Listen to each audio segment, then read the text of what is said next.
Hello hello.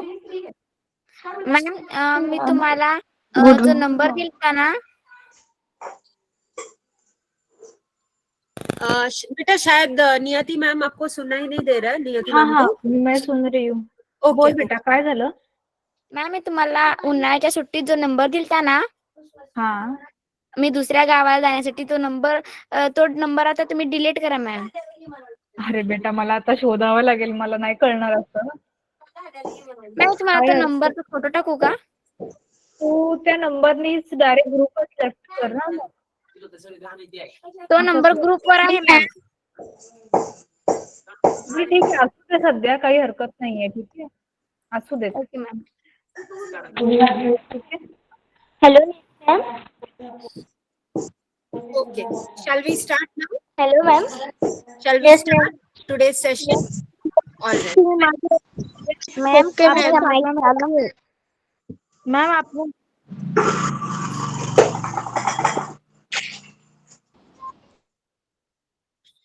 Hello.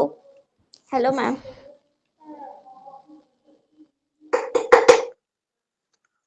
Ma'am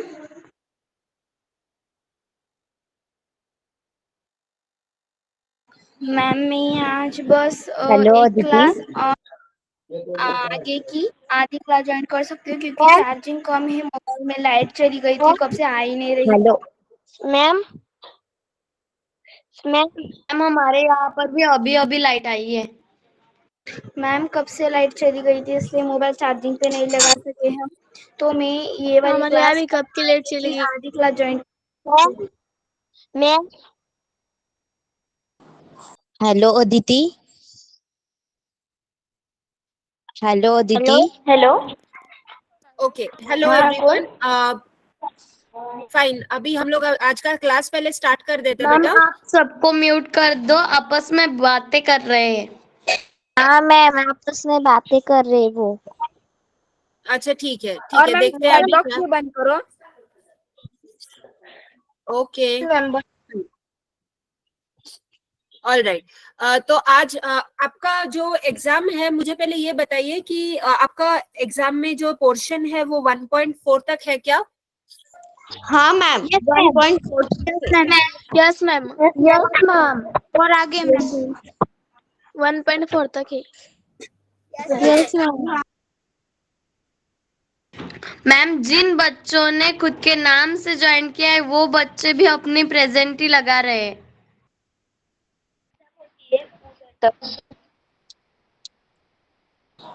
Aditi मला please तुझ्या notes पाठवशील.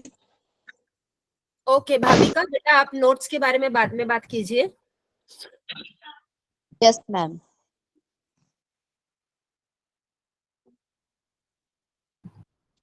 So let's begin with today's session. आज हमारा जो लास्ट का टॉपिक है दैट इज 1.4. मिस स्लिपरी नाम का है. ठीक है टॉपिक. तो उसको पहले हम जानने की कोशिश करते हैं कि ये जो चैप्टर है इसमें do you argue with your friends and why. तो यहाँ पे आर्ग्यू का मतलब क्या है कि तर्क करना. जैसे कोई अगर कहे कि हाँ तुमने ये किया है और वो सामने वाला इंसान अगर कहे कि नहीं मैंने ये नहीं किया है, तो इस वजह से जो झगड़ा स्टार्ट होता है या फिर जो आर्ग्यूमेंट्स होते हैं, डिसएग्रीमेंट्स होते हैं. ठीक है. तो कभी आप किसी के साथ आपने ऐसा आर्ग्यू किया है क्या, ये हमारा पहला क्वेश्चन है. और अगर आपने कभी किया है तो फिर वो किस लिए किया है, किस वजह से आपकी आर्ग्यूमेंट हुई है, ये आपसे पूछा गया है. ठीक है. नेक्स्ट क्वेश्चन इज आर्ग्यू मतलब मैम, तो ये फिर हमें आर्ग्यू अपनी मतलब मैम. आर्ग्यू लिखना का है मतलब क्या? तर्क करना.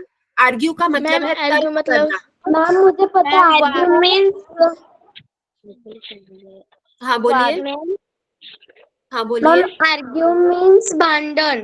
आर्ग्यू मीन्स आर्ग्यू का मतलब क्या है कि तर्क करना. जैसे हम लोग करते हैं ना कि आप तर्क कर रहे हैं मेरे से, कि जैसे डिसएग्रीमेंट्स मैम होता है. झगड़ा.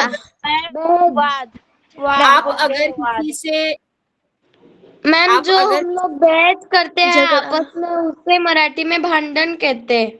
हाँ, तो बहस करने से जो झगड़ा वाद होता है. झगड़ा करना. वाद. झगड़ा। यस, तो झगड़ा होता है वो झगड़ा। कभी कभी से हम कहते हैं कि तर्क करना मतलब क्या है कि अगर आप एक दूसरे के साथ, अगर जैसे आप किसी के साथ बात कर रहे हैं तो आपका जो विचार है वो दूसरे से मिल नहीं रहा है, ठीक है। तो जब एक दूसरे के साथ हमारा विचार नहीं मिलता तो कभी कभी हम क्या करते हैं कि हम यस बेटा, यस हाजिरी भराएगा का? बेटा आप आपका नाम चैट बॉक्स पे लिखिए तो आपकी हाजिरी देख ली जाएगी कि आपने अटेंड किया है कि नहीं, ठीक है।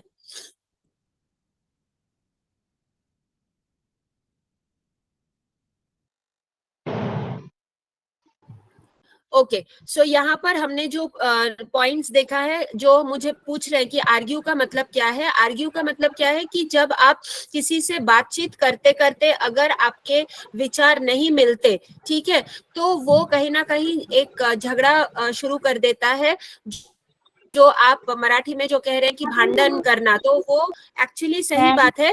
कभी कभी ज्यादातर आर्ग्यूमेंट्स जब बहुत तेज हो जाती है या फिर बहुत मतलब एक दूसरे के साथ आप मतलब आप किसी की बात दूसरे की बात आप सुनना नहीं चाहते, दूसरे की बात आप सुनना नहीं चाहते, तो कहीं ना कहीं फिर वो एक मतलब एक दूसरे के ऊपर हम एक क्या कहते हैं कि आप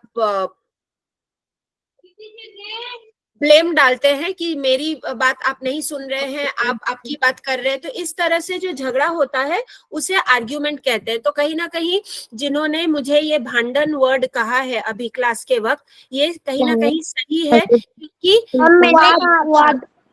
आप अक्सर दूसरे की वाद। ओके झगड़ा। मैंने कहा था जागृति। मैम झगड़ा। मैम मैम भांडन। हाँ झगड़ा मैम। अब जो भी आप कह रहे हैं, यस झगड़ना, तो इसी को आर्ग्यू कहते हैं, ठीक है। Okay all right, now please mute your mic everyone, नहीं तो मुझे फिर जबरदस्ती सबका माइक मुझे म्यूट करना पड़ेगा। प्लीज आप सब अपना अपना माइक म्यूट रखिए please. Okay ma'am. Do you stop your arguments after some time or continue it for a long time? यानी कि जब किसी के साथ ऐसा झगड़ा शुरू होता है या फिर आर्ग्यूमेंट शुरू होता है तो क्या आप अपने आप से वो झगड़ा बंद कर देते हैं या फिर वो आप कहीं ना कहीं कंटिन्यू करना चाहते हैं और फिर वो काफी टाइम तक चलता है, बहुत ही लंबे समय तक चलता है। Why do people quarrel or fight? और अगर कोई ऐसे आर्ग्यू करते करते अगर बहुत जोर से किसी के साथ किसी का झगड़ा शुरू हो गया तो लोग एक दूसरे के साथ झगड़ा क्यों करते हैं या फिर वो एक दूसरे के साथ मारामारी क्यों करते हैं, ये भी एक सवाल है। डू वी फॉरगिव और punish our dear ones after their mistakes? और कहीं ना कहीं अगर किसी की भूल हुई है, मिस्टेक का मतलब क्या है, भूल होना, तो यहाँ पर अगर लगता है कि हाँ मेरी भूल हुई है तो फिर क्या मैं मानती हूँ कि मेरी भूल हुई है, या फिर अगर आपसे गलती हुई है क्या आप मानते हैं? मराठी में उसे चूक कहते हैं। यस यस, चूक कहते हैं, मिस्टेक का मतलब है चूक। Yes, very good. So do we forgive और punish our dear ones? Forgive का मतलब क्या है, माफ कर देना, ठीक है, कि चलो कोई बात नहीं, अगली बार से नहीं होगा, तो इसे कहते हैं माफ कर देना। या फिर पनिश करना, यानी कि आप किसी को सजा देते हैं, आप किसी को उसका पनिशमेंट देते हैं कि आप किसी के साथ बातचीत करना बंद कर देते हैं, या फिर किसी के साथ एक दूसरे के साथ मतलब इस तरह से झगड़ा कभी कभी बढ़ जाता है कि सामने वाले से वो रिश्ता टूट जाता है। तो किस हद तक आप अब वो झगड़े को लेकर जाना चाहते हैं या फिर वो भूल किसी का मतलब स्वीकार करना ना करना, तो ये बहुत सारी चीजें इससे जुड़ी हुई है। What do you feel after a quarrel with dear ones? Dear one का मतलब क्या है कि जो बहुत ही एक मतलब प्यारा इंसान है, जो आपका नजदीकी का है, चाहे वो परिवार का हो सकता है या फिर आपके दोस्त या फिर सहेली हो सकते हैं, आपके रिश्तेदार हो सकते हैं, ठीक है। तो जान पहचान में जो आपके नजदीक है, जो आपके पास के व्यक्ति है, उनको हम डियर वंस कहते हैं। यस मैम हाँ बोलिए, मैम व्हाट हैपेंड? सबको म्यूट कर दो मैम। आप लोग अपना अपना माइक्स को पहले म्यूट कीजिए।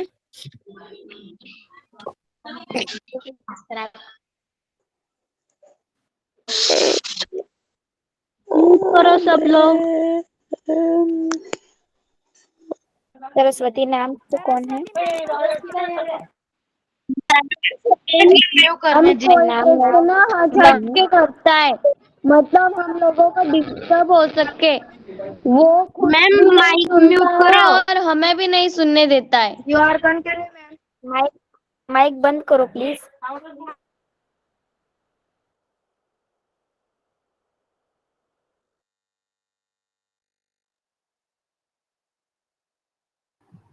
ओके, मैंने अभी सबका माइक मैंने ऑफ कर दिया है, तो कोई अपने आप से माइक स्टार्ट नहीं कर सकता। बहुत डिस्टर्ब हो रहा है, कोई गाना गा रहा है, कोई कुछ बातें कर रहा है। मैंने आप लोगों को काफी टाइम बताया है, सो प्लीज ये मुझे बार बार रिपीट नहीं करना चाहिए, ठीक है। Now let's continue. What do you feel after a quarrel with dear ones? तो मैं आपको डियर वंस का मीनिंग मैं समझा रही थी कि जो आपके बहुत ही करीबी रिश्तेदार हो सकते हैं, या फिर आपका कोई जान पहचान हो सकता है जिसके साथ आपकी अच्छी रिलेशन है, ठीक है। तो ऐसे किसी व्यक्ति के साथ, ऐसे किसी इंसान के साथ जब आपका या फिर हमारा जब झगड़ा होता है तो हमें कैसा लगता है? व्हाट डू यू फील, यानी कि आपको कैसा लगता है, ठीक है। तो नॉर्मली ज्यादा से ज्यादा हम क्या कहेंगे कि हमें बहुत बुरा लगता है एंड ऑल दैट। तो वो डिपेंड करता है कि कितनी गहराई तक वो झगड़ा गया है और कितना मतलब बुरे तरीके से किसी के साथ झगड़ा हुआ है। तो depending on all these things, कभी कभी हम लोग का वो डिपेंड होता है कि सामने वाले इंसान के साथ हमारा रिश्ता अभी भी अच्छा रहेगा या फिर वो खराब हो जाएगा या फिर टूट जाएगा, ठीक है। Now let's see what this lesson is all about. तो आज का जो चैप्टर नेम है दैट इज मिस स्लिपरी, ठीक है। नॉर्मली इंग्लिश में स्लिपरी का मतलब क्या है कि फिसलना, स्लिप होना मतलब फिसलना, और स्लिपरी का मतलब है कि यहाँ पर मतलब ये जगह पर किसी जगह पर जैसे अगर पानी गिरा है या फिर तेल गिरा है, तो कभी कभी क्या होता है कि अगर हम ध्यान नहीं देते और उसके ऊपर अगर हम पैर डाल देते हैं तो हम फिसल कर गिर सकते हैं, ठीक है। लेकिन अक्सर अगर कोई बार बार गिरता रहे तो फिर उसे मतलब वो स्लिपरी नाम से कभी कभी मतलब चिढ़ाया जा सकता है। तो यहाँ पर मिस स्लिपरी अगर आप कहे तो किसी एक छोटी सी लड़की को मतलब ये मिस स्लिपरी का नाम दिया गया है। तो ये एक्चुअल में कोई सच में ये नाम नहीं होता, लेकिन हमें ये पता चलता है, ये नाम से हम अंदाजा लगा सकते हैं। अभी तक हमने स्टोरी पढ़ी नहीं है, लेकिन हम अंदाजा लगा सकते हैं कि शायद किसी को चिढ़ाते हुए ये नाम दिया गया है, ठीक है। Now let's begin. Given below are extracts from the story of a lonely girl who is teased by classmates in school. तो यहाँ पर given below का मतलब क्या है कि नीचे दिए हुए।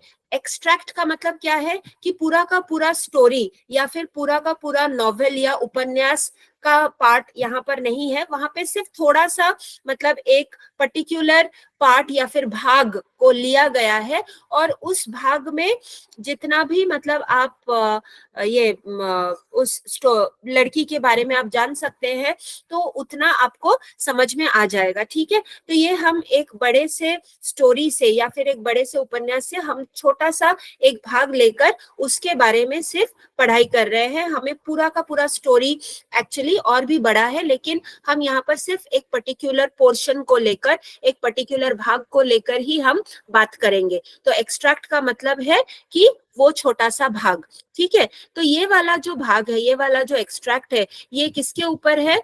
ये एक लोनली गर्ल, लोनली मतलब जो अकेली है, एक लड़की है, लेकिन हमेशा अगर आप देखें तो हर व्यक्ति को एक दोस्त या फिर सहेली की जरूरत होती है। हमेशा आप के जीवन में दोस्तों का होना एक महत्वपूर्ण चीज होती है, लेकिन हमेशा हर किसी के पास वो दोस्त हो या फिर वो सहेली हो, ऐसा नहीं है।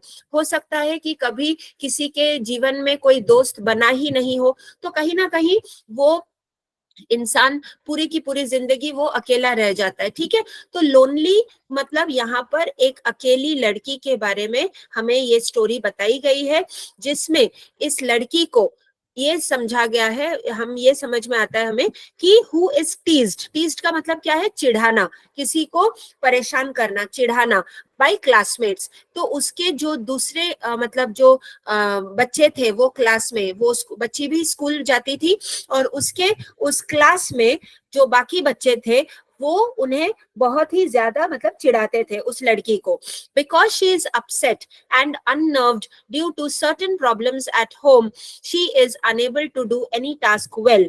और ये लड़की जो है घर पे भी किसी कारण वो अपसेट है, यस चिड़ौने, आपने लिखा है किसी ने, सोनाली राउत ने लिखा है चिड़ौने। तो किसी कहीं ना कहीं आप किसी को जब बहुत ज्यादा चिढ़ाते हैं तो उसे इंग्लिश में नॉर्मली एक साधारण तरीके से मजाक, हंसी मजाक करना, यानी कि टीजिंग, इसको आप टीजिंग कह सकते हैं। लेकिन वही चीज जब बढ़ के मतलब आप लोगों को परेशानी होती है तो उसे इंग्लिश में कहा जाता है बुली, BULLY, बुली।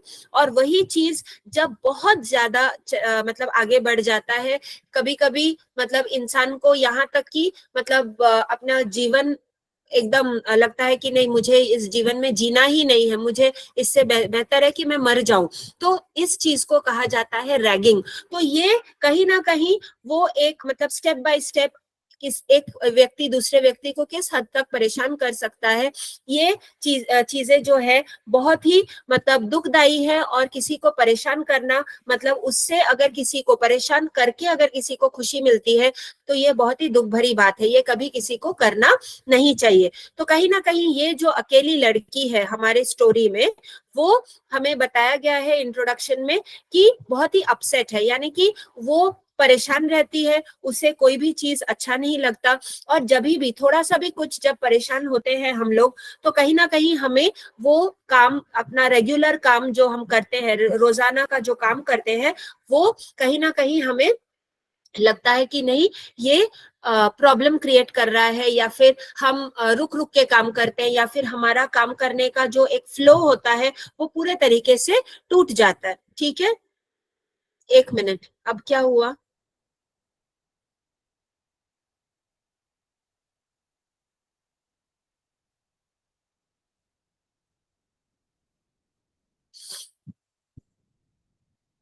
यस, मैंने चैट बॉक्स मैंने बंद कर दिया है। Okay, now no one will be able to share the chats, क्योंकि मैं देख रही हूँ कि आप लोगों का जो डाउट्स है उससे ज्यादा आप लोग आपस में नोट्स और बाकी चीजों के लिए आप लोग चैटिंग कर रहे हैं। So please don't waste time, यहाँ पर क्लास में फोकस कीजिए। सो यहाँ पर जो लड़की है वो बहुत ही अपसेट है, वो बहुत ही परेशान है, ठीक है। और इस वजह से वो कहीं ना कहीं अपने कामों को करने के लिए वो मतलब ठीक से वो अपने काम को कर नहीं पा रही है। Unable to do any task well, task का मतलब क्या है, कोई भी काम, और वेल का मतलब क्या है, अच्छे तरीके से। तो वो कोई भी काम को अच्छे तरीके से ध्यान से वो नहीं कर पा रही है। अनेबल का मतलब क्या है, ना कर पाना, ठीक है। The story tells us what happens next, और इस स्टोरी के जरिए, इस कहानी के जरिए हमें ये पता चलता है कि इसके बाद ये लड़की अगर परेशान है, अगर वो अकेली है, अगर उसे कोई दिक्कत आ रही है, तो फिर आगे वो किस तरीके से क्या होता है, ये स्टोरी में, कहानी में कैसे आगे हम बढ़ते हैं, लेट्स सी। तो यहाँ पर कुछ पार्ट्स में डिवाइड किए गए हैं इस चैप्टर को। तो we will start with part 1, ठीक है। I got ready and went to school. In the first period our class teacher who taught us English told us to take out our composition notebooks. I took out the mathematics notebook by mistake. I replaced it quickly but the teacher perhaps had kept her gaze fixed on me. She shouted, "Come here with your book, Siley." I obeyed her, but her angry looks made my legs tremble. And when I reached her chair, the notebook fell on her feet. तो यहाँ पर जब हम ये कहानी की शुरुआत करते हैं, हमें ये पता चलता है कि ये कहानी कोई और नहीं बोल रहा, बल्कि वो लड़की जो लोनली गर्ल है, जो अकेली लड़की है, जिसके बारे में हमें ये ब्लू कलर का जो पार्ट आपको प्रिंट में दिखाई दे रहा है वो इंट्रोडक्शन है, ठीक है। तो ये ब्लू कलर के पार्ट में जिस लड़की के बारे में बात किया गया है, वही लड़की अपने आप से ये स्टोरी को बता रही है, ठीक है। तो आई गॉट रेडी, तो यहाँ पर आई कौन है, आई ये लड़की ही है। Miss slippery.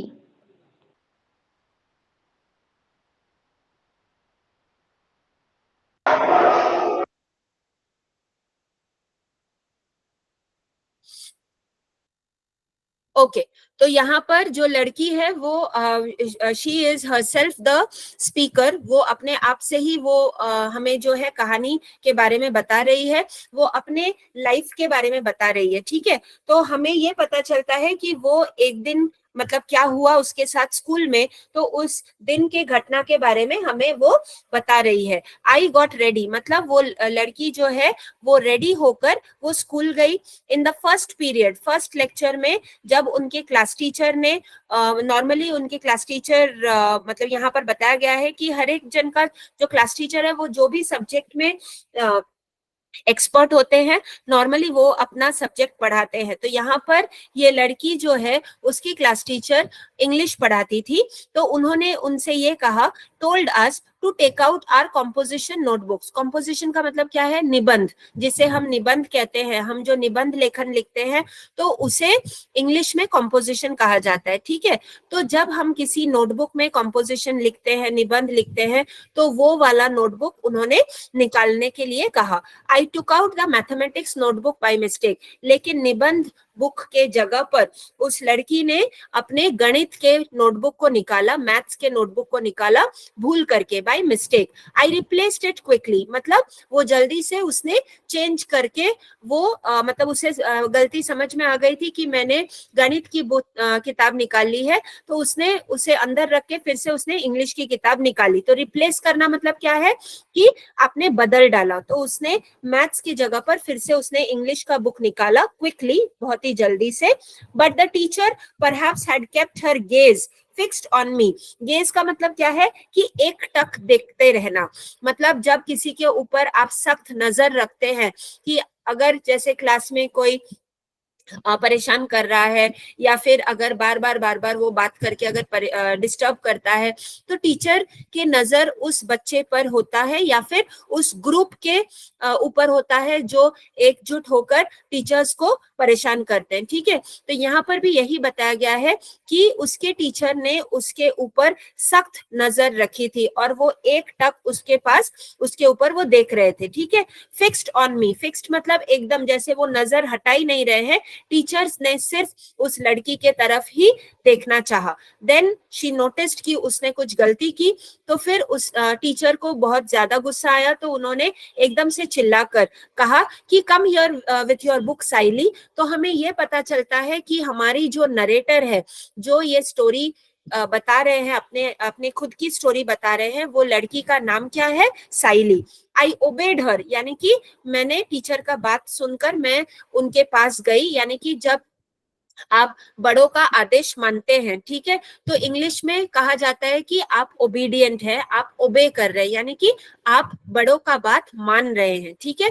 तो यहाँ पर एज अ स्टूडेंट ये लड़की जो है साइली, वो टीचर की बात मानकर वो उस किताब को लेकर वो आगे गई। But her angry looks made my legs tremble, मतलब क्या है कि टीचर ने जिस तरह से गुस्से से उस लड़की के तरफ एक टक अभी भी देख रहे थे, तो उनका वो गुस्से भरा नजर देखकर लड़की को अभी भी डर लग रहा था, और कहीं ना कहीं वो डर के मारे उसके जो पैर है, माई लेग्स ट्रेम्बल का मतलब क्या है? कांपना, शिवर होना, ठीक है। तो जब कभी कभी देखते हैं हम कि सिर्फ ठंड के वजह से हम कांपते हैं, ऐसा नहीं है, कभी कभी डर के वजह से भी लोगों को वो कंपन आती है। तो कहीं ना कहीं वो टीचर के पास तो गई, लेकिन एकदम कांपते कांपते गई, उसके पैर बहुत ही ज्यादा कांप रहे थे। तो ट्रेम्बल का मतलब क्या है? कांपना।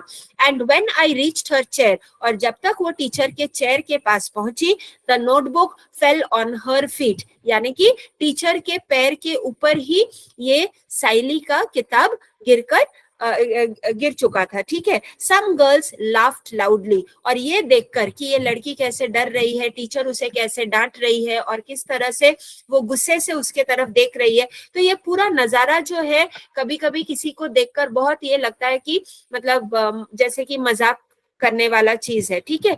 तो वो ये पूरा का पूरा नजारा देखकर कि टीचर डांट रही है और ये लड़की डर के मारे कैसे कांपते कांपते जा रही है और उसके हाथ से डर की वजह से कैसे किताब गिरकर टीचर के पैर के ऊपर गिर गया, ठीक है। ये देखकर बाकी जो दूसरी लड़कियां थी उसमें से कुछ लड़कियों ने बहुत जोर से उन्होंने मतलब उनको हंसी आ गई, they laughed loudly. The teacher thought that I had dropped the notebook on purpose. लेकिन टीचर को क्या लगा कि शायद साइली ने जानबूझकर, ऑन पर्पस का मतलब क्या है, जानबूझकर, ओके, तो जानबूझकर ये किताब शायद उसने नीचे फेंक दिया हो या फिर उसने गिराया हो। She stared at me with an all devouring look. All devouring, now normally devour का मतलब क्या होता है इंग्लिश में, कि जैसे अगर फॉर एग्जाम्पल किसी ने बहुत दिन तक अच्छे से खाना नहीं खाया हो और बहुत जोर की भूख लगी हो, तो फिर जब सामने कुछ खाना दिखता है, ठीक है, तो वो भूखा इंसान किस तरह से खाना खाएगा, वो ना तो देखेगा कि मैं क्या खा रहा हूँ या क्या खा रही हूँ, वो लगेगा कि सामने जो भी है मैं पूरा का पूरा मतलब एक साथ मतलब निगल के मैं खत्म कर दूं। उसको ये नहीं लगेगा कि मैं उसको अच्छे से चबाऊं धीरे धीरे ताकि वो डाइजेशन हो, ठीक है, ये सब वो बिल्कुल भी नहीं सोचेगा। उसके सामने जो आएगा वो कभी राइट हैंड से कभी लेफ्ट हैंड से ले लेके वो अपने मुंह में खाना ठूस कर कहीं ना कहीं वो खाना खाने की कोशिश करेगा, लेकिन वो खाना प्रॉपरली खाना नहीं होता, वो सिर्फ मतलब जल्दबाजी में उस मतलब बहुत दिनों की भूख को ना मतलब कंट्रोल करते हुए उसे वो सहन नहीं होता, तो कहीं ना कहीं वो जबरदस्ती पूरा का पूरा खाना खत्म करने की कोशिश कर रहा है, ठीक है। तो यहाँ पर एक्चुअली डिवोर का मतलब वो नहीं है, लेकिन यहाँ पर इसका ये मतलब है कि जैसे टीचर उसको मतलब इस तरह से गुस्से से देख रही है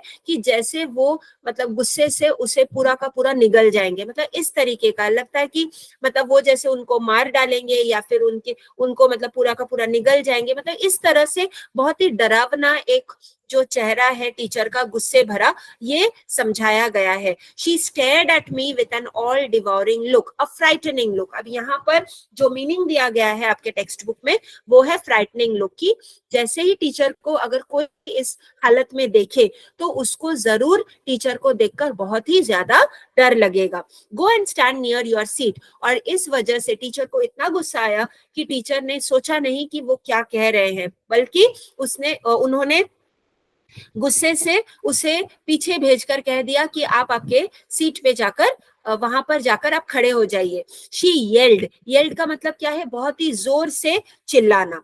alright, now I kept standing, I kept standing punished for the whole period। मतलब टीचर ने जब उन्हें कहा कि आप पूरे लेक्चर आप खड़े रहेंगे एज अ पनिशमेंट, आपको बैठने का चांस नहीं दिया जाएगा, तो उसके बाद साइली पूरा का पूरा जो लेक्चर था, होल पीरियड मतलब पूरे लेक्चर में पूरे पीरियड में वो वहां पर चुपचाप खड़े रहे। The next was history class. उसके बाद इंग्लिश के बाद कौन सा लेक्चर था, हिस्ट्री। हिस्ट्री यानी कि इतिहास का क्लास था। एंड माई फेवरेट सब्जेक्ट, लेकिन कहीं ना कहीं हर इंसान को आप देखें तो अपना एक फेवरेट सब्जेक्ट होता है, यानी कि पसंदीदा जो एक सब्जेक्ट होता है, एक विषय होता है। तो यहाँ पर यह बताया गया है कि साइली को इतिहास वाला जो क्लास होता था वो इतिहास ये विषय उनका बहुत ही प्रिय विषय था। फेवरेट सब्जेक्ट का मतलब क्या है, प्रिय विषय। The teacher had asked us to memorise the causes and effects of the battle of Panipat. अब एज इंडियंस हमें ये पता है कि हम बैटल ऑफ पानीपत, बैटल का मतलब क्या है, युद्ध होना, तो पानीपत का जो युद्ध है ये कहीं ना कहीं इंडियन हिस्ट्री में एक बहुत ही इंपॉर्टेंट इवेंट है, एक बहुत ही बड़ा एक मतलब महत्वपूर्ण एक जो घटना है ये हुआ था, राइट। और इसके साइली के क्लास के जो इतिहास के जो टीचर थे उन्होंने उनको ये चीज जो है मेमोराइज करने के लिए कहा था। मेमोराइज करना क्या है, याद करना, कि जैसे आप कभी कभी लिखकर याद करते हैं या फिर आप रट कर याद करते हैं, आप मतलब जो आंसर टीचर ने जैसा दिया है उसी को आप लर्न करते हैं, ठीक है, आप उस चीज को याद करके अपने माइंड में रखने की कोशिश करते हैं। तो इसी चीज को मेमोराइज का मतलब, मेमोराइज का मतलब यही है कि आप चीज को याद कर रहे हैं। तो उन्होंने क्या याद करने के लिए कहा था? Causes and effects of battle of Panipat, कि अगर ये पानीपत का युद्ध हुआ तो ये किस वजह से हुआ, तो उसकी वजह क्या थी। सिर्फ एक वजह से तो युद्ध नहीं होगा, काफी सारे वजह होते हैं। तो कॉज का मतलब क्या है? वजह, ठीक है। और इफेक्ट्स का मतलब क्या है? कि उस मतलब जिस कारण से ये युद्ध हुआ, फिर युद्ध होने के बाद उसका क्या परिणाम हुआ, उसका क्या इफेक्ट्स थे, उसका क्या परिणाम था पूरा का पूरा पानीपत पर, या फिर आसपास की जगह पर, या फिर भारत पर। तो ये एक इतिहास का बहुत ही इंपॉर्टेंट इवेंट है। आई वॉज वेल प्रिपेयर्ड, यानी कि because it was the favourite subject, Saili का ये एक बहुत ही प्रिय सब्जेक्ट था, प्रिय विषय था। तो जिस चीज को आप मतलब आपको बहुत अच्छा लगता है, उसको आप ध्यान से बहुत ही मन लगाकर आप पढ़ते हैं। और ये इतिहास जो है साइली का एक प्रिय विषय था। तो कहीं ना कहीं उन्हें ये साइली को ये चीज जो है बहुत ही मतलब ये क्वेश्चन उनको याद से उन्होंने बहुत अच्छे से प्रिपेयर करके रखा था। वेल प्रिपेयर्ड का मतलब क्या है? कि बहुत ही ध्यान से उन्होंने अच्छे से प्रिपेयर किया था कि टीचर का कोई भी सवाल हो, कुछ भी वो मुझे पूछे, तो मैं अच्छे से मैं तैयार होकर मैं रेडी हूँ। She began testing all of us one by one, यानी कि टीचर ने जैसे ही वो क्लास में आए हिस्ट्री के लेक्चर में, तो टीचर ने सबका टेस्ट लेना शुरू किया। उन्होंने क्वेश्चंस पूछे, उन्होंने प्रश्न पूछे, और एक एक करके सबको एक एक क्वेश्चन पूछने लगे। But when my turn came I went blank. उन्होंने अच्छे से प्रिपेयर तो किया था साइली ने, लेकिन जब उनका टर्न आया, फाइनली जब उनका टर्न आया, उनको लग रहा था कि हाँ मैंने बहुत अच्छे से मैंने प्रिपेयर किया है, लेकिन जब साइली से टीचर ने प्रश्न पूछा तो साइली एकदम शी वेंट ब्लैंक, मतलब उन्हें कुछ याद नहीं, एकदम से जैसे लग रहा था कि मैं सब भूल चुकी हूँ, या फिर पूरा का पूरा जो माइंड है वो पूरा खाली हो चुका है। ठीक है, ब्लैंक का मतलब क्या है? खाली। तो यहाँ पर वेंट ब्लैंक का मतलब है कि मुझे कुछ भी याद नहीं आ रहा था, मैंने इतने अच्छे से प्रिपरेशन की थी, लेकिन मुझे एक भी चीज, एक भी वर्ड मुझे याद नहीं आ रहा था। The teacher gave me a stern stare. Stern का मतलब क्या है? बहुत ही स्ट्रिक्ट तरीके से, यानी कि बहुत ही ज्यादा मतलब स्ट्रिक्ट तरीका, यानी कि गुस्से से, और कि मतलब मैंने आप लोगों को बार बार कह दिया था फिर भी आपने मेरी बात नहीं मानी। तो टीचर को जब गुस्सा आता है, बड़ों को जब गुस्सा आता है, तो वो किस तरह से हमें देखते हैं? तो स्ट्रिक्टली देखते हैं। तो यहाँ पर टीचर को बहुत गुस्सा आया साइली के ऊपर, क्योंकि उनको क्या लगा कि साइली शायद प्रिपेयर होकर नहीं आई थी, लेकिन बात यह नहीं था, कहीं ना कहीं डर के वजह से, डर कर साइली एकदम भूल गई थी सब कुछ कि उन्होंने क्या याद किया था।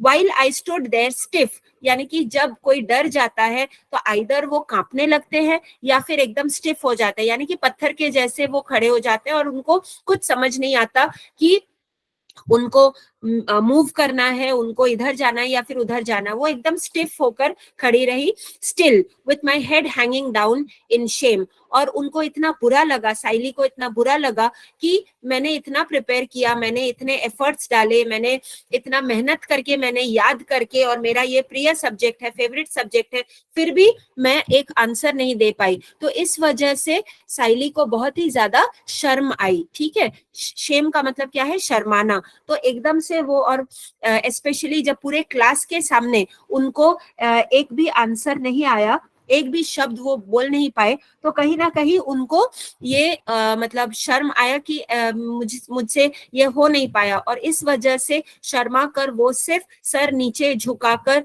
वो खड़ी रही, कुछ बोल नहीं पाई। मम्मा एंड पापा continued with their never ending tips. Tips का मतलब क्या है? कि कहीं ना कुछ आर्ग्यूमेंट करना, या फिर छोटे मोटे झगड़े जो होते रहते हैं कभी कभी घर में, और किसी के साथ भी झगड़ा हो सकता है, लेकिन वो साइली जो है वो अपने मम्मी पापा के झगड़ों के बारे में बात कर रही है कि नेवर एंडिंग, जैसे कि इनका झगड़ा कभी खत्म ही नहीं होगा, बात बात पर ये झगड़ने लगते हैं। ठीक है, papa used every opportunity to express his annoyance. Annoyance का मतलब क्या है? गुस्सा दिखाना। ठीक है, कि जब भी उनको कुछ भी चांस मिलता है पापा को, साइली के पापा को, तो वो हमेशा ही जैसे लगता है कि इनको कुछ और इमोशंस या फिर उनको कुछ और टाइप का जो भावनाएं हैं वो दिखाना आता ही नहीं है, उनको सिर्फ एक ही चीज दिखानी आती है, वो है गुस्सा। ठीक है, तो पापा को सिर्फ गुस्सा दिखाना मतलब आता है, और जब भी कोई भी चांस हो तो वो हमेशा लगता है कि मतलब बात बात पर वो सिर्फ चिढ़े हुए ही रहते हैं, बात बात पर वो सिर्फ गुस्सा ही करते हैं। Mamma on her part did not allow any such occasion to slip without turning it into a vociferous quarrel. Vociferous का मतलब क्या है? Noisy and forceful in expressing one's feelings. मतलब यहाँ पर साइली की मम्मी भी कुछ कम नहीं है, अगर उनके हस्बैंड ने कुछ कहा तो वो भी जोर लगाकर, चिल्लाकर और फोर्सफुली, जबरदस्ती वो अपना बात सामने रखने की कोशिश करते हैं। ठीक है, तो उन्होंने भी अपना मतलब एक भी टाइम यहाँ पर एक भी मोमेंट उन्होंने ऐसा नहीं छोड़ा कि अच्छा ठीक है चलो घर पे बच्चे हैं, झगड़ा होगा तो क्या मतलब उसका इफेक्ट होगा। ठीक है, तो कहीं ना कहीं अगर मम्मी पापा बहुत ज्यादा झगड़ते हैं तो फिर उसका इम्पैक्ट, उसका जो रिजल्ट, उसका जो एक असर पड़ता है बच्चों पर, वो बहुत ही बुरा असर पड़ता है। ठीक है, तो यहाँ पर हमें साइली के फैमिली बैकग्राउंड के बारे में पता चलता है कि वो कहीं ना कहीं साइली को परेशान करती है कि उसके मम्मी पापा अक्सर झगड़ते हैं और पापा बात बात पर गुस्सा दिखाते हैं, और मम्मी कहीं ना कहीं उस मोमेंट को या फिर उस वक्त को जो है अपना मतलब जोर गले के आवाज से फोर्सफुली अपने भावनाओं को व्यतीत करना चाहते हैं। ठीक है, the quarrel was between the two. झगड़ा होता था दोनों के बीच में, यानी कि साइली के मम्मी और पापा के बीच में। But the punishment inevitably descended on a third one. मतलब क्या है? That is me at school. लेकिन कहीं ना कहीं उसका जो असर होता था वो मतलब मेरे ऊपर आकर ही गिरता था। जैसे नॉर्मली देखिए आपकी अगर आपसे अगर कोई बड़ा हो और अगर आपको उस इंसान के ऊपर गुस्सा है या फिर आपको गुस्सा आता है तो आप उसके ऊपर पनिशमेंट का मतलब जो आप उसको चाहकर भी आप पनिश नहीं कर सकते, क्योंकि आपको लगता है कि सामने वाला इंसान बड़ा है। लेकिन वो गुस्सा आपके अंदर है, और कहीं ना कहीं वो उसका जो असर है आपसे जो छोटे बच्चे हैं या फिर आपसे जो उम्र में छोटे हैं उनके ऊपर उसका असर ज्यादा पड़ता है। ठीक है, तो यहाँ पर हमें ये पता चलता है कि साइली के घर में जो झगड़े होते हैं वो मम्मी पापा के बीच होते थे, लेकिन उस वजह से साइली बहुत ही परेशान रहती थी, अपसेट रहती थी, और उसका जो असर पड़ता था वो साइली के ऊपर पड़ता था। वो भी स्कूल में जब भी मतलब कोई भी चीज वो अगर भूल जाती या फिर वो डर जाती तो कहीं ना कहीं टीचर्स उसके ऊपर गुस्सा करके पनिशमेंट मिलता तो सिर्फ साइली को मिलता। ठीक है, जिसकी कोई गलती मतलब थी ही नहीं। All right, now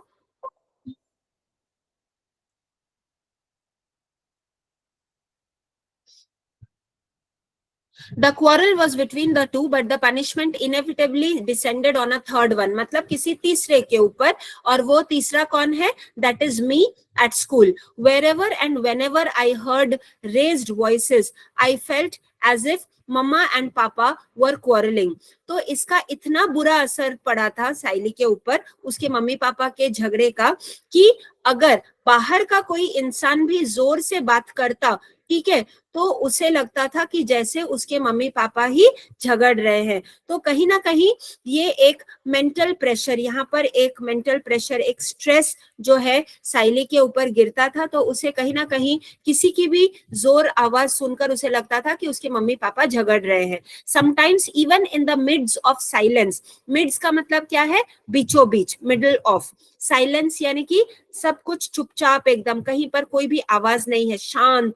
Okay, so even in the midst of silence, mama's screams came piercing through my ears. अगर कहीं पर अगर आवाज नहीं भी होती और एकदम शांत होता पूरा का पूरा माहौल, और अगर चारों तरफ शांति थी, लेकिन उस शांति के बीच में से भी कभी कभी साइली को अपने मम्मी का जो जोर से चिल्लाकर बात करना, स्क्रीम का मतलब क्या है? जोर से चिल्लाकर बात करना, ठीक है, वो उसके कानों में जैसे गूंज उठता। पियर्सिंग यानी कि एकदम भेद कर जाना। जैसे आप अगर आपको फॉर एग्जाम्पल जब आप सिलाई करते हैं, ठीक है, तो वो सुई धागा जब आप ये लेकर जब आप सिलाई करते हैं तो आप देखते हैं कि आपने उस सुई को उस कपड़े के बीच से डालकर वो फिर दूसरे जगह से, एक जगह से डालकर आप दूसरे जगह से आप निकाल रहे हैं, ठीक है। या फिर जब छोटे बच्चियां होती है, जो लड़कियां होती है, उनके कान में छेद किया जाता है ताकि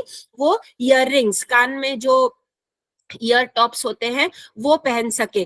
तो उसमें भी आप देखेंगे तो स्किन के एक तरफ से, कान के एक तरफ से वो सुई डालकर दूसरे तरफ से उसे निकाला जाता है।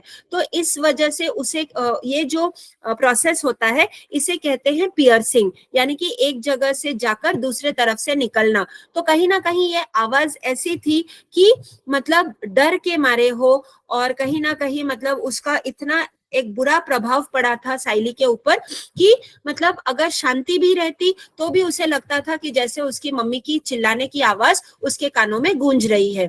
And whenever I heard mamma's high pitched येल्स my legs quivered. मतलब क्या है कि जब भी मैं अपनी मम्मी की हाई पिच्ड येल, येल का मतलब क्या है, चिल्लाकर बात करना, बहुत जोर से चिल्लाकर बात करना, और हाई पिच्ड मतलब ऊंची आवाज में, ठीक है। तो जब भी उसकी मम्मी की ऊंची आवाज की चिल्लाने जब उसके कानों पर पड़ती तो डर के मारे साइली के पैर कांपने लगते। क्विवर का मतलब क्या है, कांपना, शुक और ट्रेम्बल यानी कि कांपना, फिर से, ठीक है, same meaning. One day I was coming down the school stairs. एक दिन वो साइली जो है स्कूल के स्टेयर्स यानी कि स्कूल के जो सीढ़ियां थी उसमें से वो मतलब नीचे उतरकर आ रही थी। Somebody from the top gave a frantic scream. अब देखिए स्कूल में माहौल ऐसा होता है कि हर टाइप के बच्चे अलग अलग घरों से, अलग अलग जगहों से एकजुट होकर पढ़ाई करने आते हैं, ठीक है। अब हर कोई एक समान व्यवहार नहीं करेगा, राइट। कभी कोई जोर से बात करेगा तो कभी कोई बहुत ही धीमे गति से बात करेगा, या फिर कुछ बच्चे एकदम से चुप रह जाते हैं, और कोई जैसे नॉर्मली बात करते हैं हर किसी के साथ वैसे। तो हर टाइप का इंसान, हर टाइप का स्टूडेंट आपको स्कूल में दिख जाएगा, ठीक है। somebody from the top gave a frantic scream. frantic का मतलब क्या है, बहुत ही डरावना, जैसे कोई अगर बहुत जोर से डर जाए, ठीक है, पीछे से अगर किसी ने किसी को भाव करके ऐसे चिल्लाकर अगर किसी को चिढ़ाने की कोशिश की या फिर डराने की कोशिश की, तो सामने वाला इंसान इस तरह से डर जाता है कि उसके जो गले से आवाज निकलती है वो बहुत ही डरावना होता है, और वो एक अलग टाइप का जो है चीख होती है, ठीक है। तो यहाँ पर ठीक वैसे ही साइली जब सीढ़ियों से उतर रही थी तो कहीं ना कहीं पीछे से ऊपर मतलब कोई खड़ा था, तो वहां से किसी ने जोर से चिल्लाया, और वो भी डरावना चिल्लाना, ठीक है।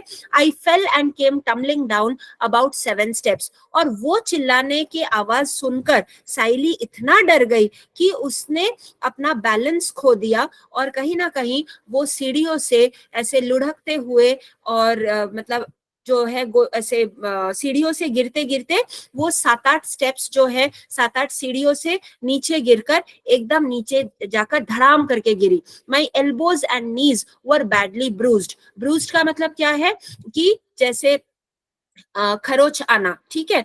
जब हम नीचे गिर जाते हैं और अगर कोई रफ जगह पर अगर हमें चोट लगती है तो हम देखते हैं कि वहां पर थोड़ा सा हमें स्क्रैचेस आ जाते हैं, खरोच आ जाती है, और कभी कभी खून भी निकलता है। तो बैडली ब्रूज्ड मतलब क्या है कि बहुत ही ज्यादा उनको जो है साइली को दर्द हुआ था, बहुत ही ज्यादा गंदे तरीके से जो है खरोचे आई थी। My new frock was torn at the seams. और इस तरह से वो बहुत ही बुरे तरीके से नीचे गिरी कि उसका जो नया फ्रॉक था, उसने जो नया ड्रेस पहना था, वो भी कहीं ना कहीं फट चुका था। कहाँ से? at the seams. seams मतलब क्या है कि नीचे का पार्ट जो होता है, edges, ठीक है, एकदम नीचे का पोर्शन, वहां पर से वो पैर गिरकर कहीं ना कहीं बीच में फंस कर वो वहां पर वो जगह पर वो फट चुका था। When I reached home, Mama shouted, I am sick of you. When will you stop making me pay through my nose for such extravagant losses? और इस तरह से बेटी को नए ड्रेस पहनाकर स्कूल भेजने के बाद जब उन्होंने देखा कि नया ड्रेस जो है वो फट चुका था, ठीक है, और इस तरह से वो एकदम मतलब परेशान होकर स्कूल से लौटी, तो ये देखकर साइली की मम्मी और ज्यादा गुस्सा हो गई और वो ज्यादा से ज्यादा और चिल्लाने लगी साइली के ऊपर कि I am sick of you. Normally sick का मतलब क्या है इंग्लिश में कि बीमार होना, ठीक है। लेकिन यहाँ पर सिक ऑफ यू का मतलब क्या है कि मैं तुमसे परेशान हो चुकी हूँ। ऑल राइट, तो यहाँ पर सिक का मतलब बीमारी नहीं है, लेकिन सिक का मतलब है परेशान हो जाना, कि every day you do something, हमेशा आपका कुछ ना कुछ प्रॉब्लम चालू ही रहता है। तो मम्मी जो है वो समझने की कोशिश नहीं करती कि उनके और उनके हस्बैंड के बीच में जो चिल्लाना और बातचीत होना है, इसके वजह से साइली का ऐसा व्यवहार है। लेकिन उनको क्या लगता है कि साइली उनको हमेशा परेशान करती है, ठीक है। तो ये इस वजह से वो इतना मतलब बिगड़ गई, उसके ऊपर इतना गुस्सा हो गई कि मैं तुमसे परेशान हो चुकी हूँ, इसका ये मतलब है I am sick of you. When will you stop making me pay through my nose for such extravagant losses. और एक नया का नया फ्रॉक पूरा फट जाना, यानी कि फिर से तुमको एक नया फ्रॉक मुझे खरीद कर देना पड़ेगा, ठीक है। तो इससे ज्यादा क्या होता है कि ज्यादा से ज्यादा हमारा खर्चा और बढ़ रहा है, ठीक है। तो मुझे और कितना खर्चा करना पड़ेगा तुम्हारे वजह से, क्योंकि तुमने एक के बाद एक जो है एक्सपेंसिव, एक्स्ट्रावेगेंट का मतलब क्या है, एक्सपेंसिव, यानी कि बहुत ही ज्यादा दाम वाला या फिर बहुत ही महंगा, अगर हम कहें तो एक्सपेंसिव या फिर एक्स्ट्रावेगेंट का मतलब क्या है यहाँ पर कि बहुत ही ज्यादा महंगा।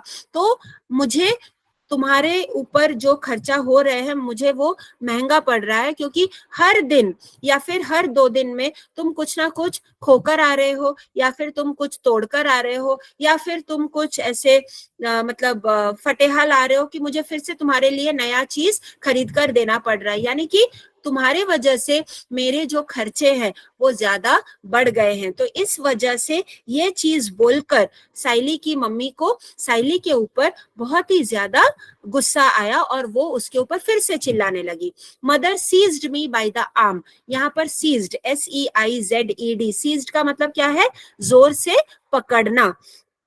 Okay, mother seized me by the arm, यानी कि उन्होंने साइली के हाथ को जोर से दबोच कर पकड़ा। Gave me a good jerk, jerk का मतलब क्या है, जोर से हिलाना। तो जब किसी को गुस्सा आता है तो अक्सर हम देखते हैं कि हम छोटे बच्चे अगर रहेंगे सामने, ठीक है, तो हम बहुत ही जोर से उनको पकड़कर उनको झटकाते हैं या फिर उनको जो है झकझोर कर रख देते हैं। तो उनको जो ऐसे ये जर्क करते हैं। This is what Saili's mom is doing with Saili as well.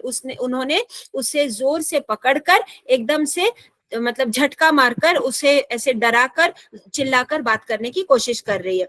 And seated me on the bed, और उन्होंने देखा नहीं कि लड़की छोटी है, उसे दर्द होगा, ठीक है, ध्यान से प्यार से उसे बिठाए नहीं, उन्होंने गुस्से से जोर से पकड़कर उसने उन्होंने उसको जोर से बेड के ऊपर बिठा दिया। All right, she fetched N antiseptic lotion, और नॉर्मली अगर बच्चे को लग जाता है तो मम्मी अगर दवाई लगा भी देती है तो बहुत प्यार से, कि ताकि उसे और ज्यादा दुख ना हो या फिर उसे दर्द ना हो। लेकिन मम्मी ने यहाँ पर, साइली की मम्मी ने उनको एंटीसेप्टिक दवाई तो लगा रही है, ठीक है, antiseptic lotion, and applied it to my elbow and knees but did not hug me. और हग मतलब क्या है, ऐसे प्यार से, झप्पी से जब हम प्यार से किसी को पकड़ते हैं तो that is called as hugging. All right, तो यहाँ पर वो उनको खराब तो लग रहा है, आफ्टर ऑल मम्मी है, तो आप कुछ मतलब जो भी है उनका वो व्यवहार है, उनका वो नेचर है कि वो बहुत ज्यादा गुस्सा कर रही है। तो कहीं ना कहीं आप ये नहीं कह सकते कि वो उन साइली से प्यार बिल्कुल भी नहीं करते, उनको भी परेशानी होती है कि हाँ लड़की हमेशा ऐसे करती है और ये सब। तो कहीं ना कहीं उनका जो टेंशन है वो इस तरह से बाहर आता है कि वो शांति से बात नहीं कर पाते, बात बात पर वो जोर से चिल्लाकर ही बात करते। तो यहाँ पर जब बेटी को लग गया है, जब बेटी को दर्द हो रहा है, वो दवाई लगा तो रही है, लेकिन एकदम से जैसे सिर्फ दवाई लगाना एक काम है और बस वो काम करके जैसे तैसे उनको छोड़ देना है। वो उन्होंने प्यार से उसे मतलब पकड़ा भी नहीं, और उन्होंने अपना जो एक प्यार भरे आवाज से बात करना वो बिल्कुल भी उन्होंने दिखाया नहीं। Within me lingered the yearning that she would hold मी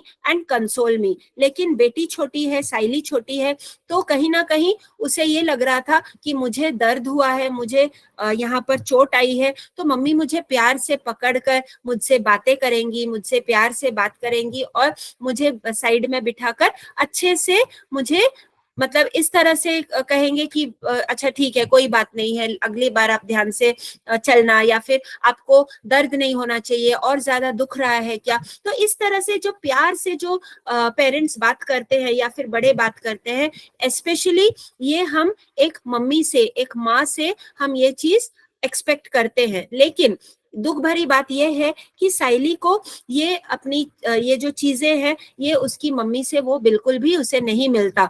तो कहीं ना कहीं उसे ये खराब लग रहा था, उसके मन में ये थी कि मुझे मेरी मम्मी प्यार से बात करे, मुझे अच्छे से बात करे मेरे साथ, लेकिन उन्होंने कुछ भी ऐसा नहीं किया। Even if she had given me just a sympathetic PAT, कि चलो कोई बात नहीं है, आपने सिर्फ पीठ को थपथपाया, ठीक है, पैट का मतलब क्या है, थपथपाना, कि चलो कोई बात नहीं है, आप ध्यान रखना, अगले टाइम से आप जो है धीरे से और ध्यान से आप सीढ़ियों से उतरना, या फिर उससे 2 मिनट बात करना। तो अगर वैसा भी अगर कुछ उन्होंने शांति से बात की होती तो शायद साइली को अच्छा लगता, लेकिन उन्होंने ऐसा कुछ भी नहीं किया। माई स्मार्टिंग लिम्स, लिम्स का मतलब क्या है, हाथ पैर, ठीक है, और स्मार्टिंग का मतलब क्या है कि दर्द होना। वो जिस तरह से लुढ़क कर गिरी, और सीढ़ियों से गिरना कोई मतलब मामूली बात नहीं है, वो भी 7-8 सीढ़ियों से गिरकर वो नीचे तक आ गई थी। तो नेचुरली पूरा का पूरा बॉडी में जो है, पूरे बदन में जो है, साइली का बहुत ही ज्यादा दर्द हो रहा था, और स्पेशली हाथ पैर में, क्योंकि उसे खरोच भी आई थी, राइट। तो बहुत ही ज्यादा चोट आई थी, लेकिन इसके बावजूद उसकी मम्मी ने उसे प्यार से बिल्कुल भी कोई भी बात नहीं की, ठीक है। Sukanya ma'am, yes ma'am. Ma'am sorry to interrupt but No, I can understand, it's time up, right ma'am? yeah, Yeah, no problem, I'll stop. Anyways, this lesson is big, so I will have to continue next time, okay, next lecture. Yes ma'am. okay ma'am, fine, Yeah? thank you. Okay. अच्छा मुलांनो, 5 मिनिटं break घ्या, ठीक आहे, मग दुसरा class चालू होईल. 8:30 बरोबर सगळ्यांनी 8:30 यायचंय. Okay, Niyati ma'am, so I'll leave the meeting. Yes ma'am, fine fine. Yeah, okay, bye ma'am. Thank you Good ma'am, night. Good night.